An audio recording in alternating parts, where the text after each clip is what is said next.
welcome back to another video of Cool Stuff with Judah. And today we're going to be doing a cool science experiment. So let's get started. So you will need a bowl, some soap, and some pepper. And some water, but we'll get to that later. So first, you're going to take your bowl and fill it up with water.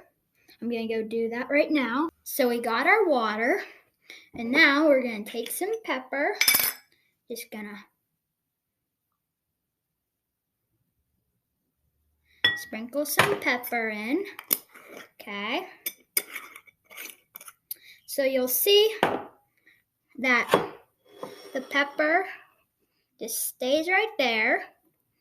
But now we're going to take our soap and watch this.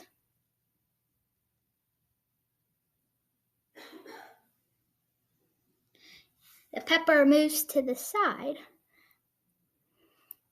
So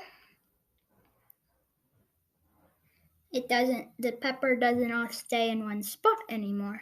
It goes all to sides.